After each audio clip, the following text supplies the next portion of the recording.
I think we do a lot of damage societally, I think, in telling women that like you can either have a happy life or a good business. And like I don't really know that there's balance, but I think overall over a lifetime it evens out.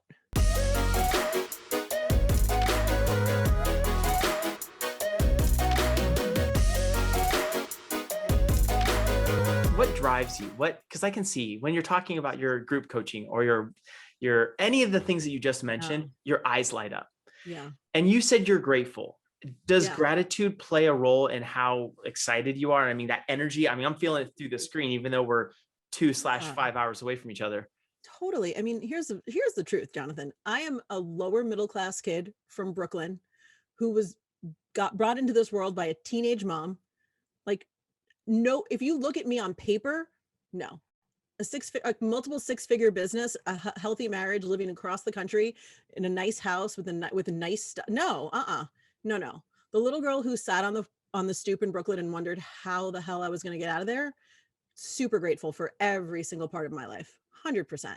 So I guess that motivates me, but also more than that, like everything that I do in the education space and the podcast space is really from the core belief that I have as a woman in business, in that what I really want to do is empower other women. And I say women specifically for this reason, is that so many women do not feel empowered enough to make their own money, have their own freedom that comes with making money, or they think that if they own a business and become the dreaded workaholic, that somehow they'll lose themselves in the process. And so like I'm just really passionate about teaching women business owners in the industry of weddings, because that's where I am, how to do this unapologetically and still have a lovely life, that they don't have to apologize for making money or being successful or being a workaholic, and they don't have to say it's one or the other, right? I think we do a lot of damage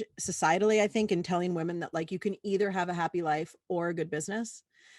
And like I don't really know that there's balance, but I think overall over a lifetime it evens out. Totally. I almost think it's a conversation of normalizing it. Yeah. And so I'm not a woman. I have three sisters, three younger sisters. I'm married to an incredible woman. I have two daughters Yeah. and You're surrounded by women. You're like my surrounded by husband. and My very husband has strong all women. sisters. Yeah. Yeah. Yeah. Wow. How many sisters? He has three sisters. So same. Is he the oldest? Where is he in the birth order? He's the youngest. He's the first boy. He has a younger brother, Philip. So he has three sisters, Joe, and then his younger brother, Philip. So Big family. Very cool. big family. And I'm an only Uh, child. Hilarious. wow. That is hilarious. Yeah. So that's a whole nother whole direction that we could go. We won't even Definitely. get there right now, but It's so much. I think it's the question of like normalizing it. And I love that what you said about being a workaholic, having this big business, or having a great family life.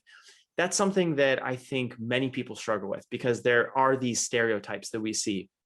You see someone like a Elon Musk or Jeff Bezos, or these Right. big characters, and obviously those are men. You may even see people in the corporate sphere, Ariana Huffington, different people Yeah. that are like these professionals, whether they're men, women, whoever they are living this very fast-paced life Mhm.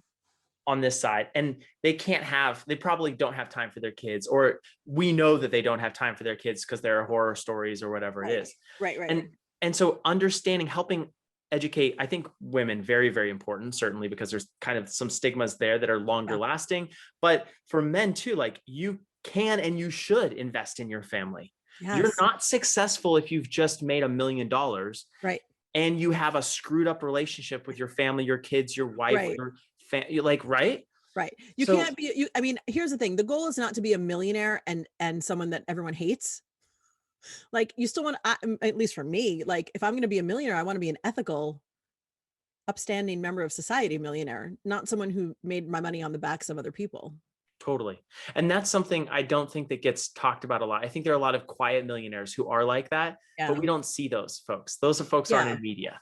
Yeah. It's true. And I think too, it, in light of everything that happened in 2020, like the social revolution, Black Lives Matter, everything we saw, it's like, I think now as business owners, we're just called to be more visibly ethical than we ever were before. And I look for it in other vendors. Like when as a wedding planner, when I'm recommending vendors to people, especially if I don't know them yet, and my clients have found them on Instagram, I'm deep diving into that and be like, what do you stand for? What do you believe in? It's important now.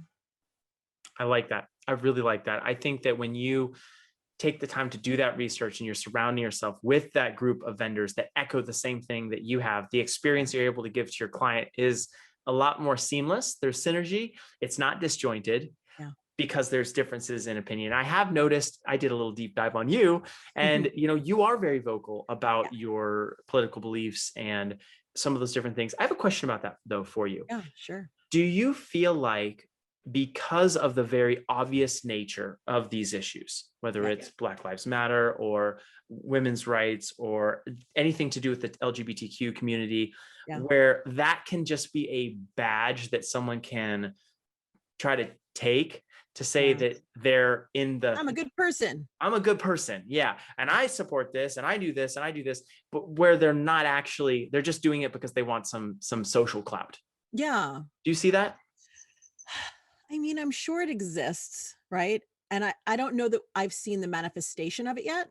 I feel like I just feel like some of it is the proof of how you live your life and run your business, right? So it's like this is like such a I don't know, such a oversimplification of it, but like if I look at a business on their Instagram and they posted a black square for BLM and everything else on their feed is just white people, then I'm like, okay, well, it's been a year and almost a year now. Where's the work? What are you Now it might be private work and that's fine too. But at some point, if you're taking to heart the private work of becoming anti-racist, it will bleed out into the rest of your life because it can't not, right? So I think it's hard to tell what's performative and what's real, but I think time will tell.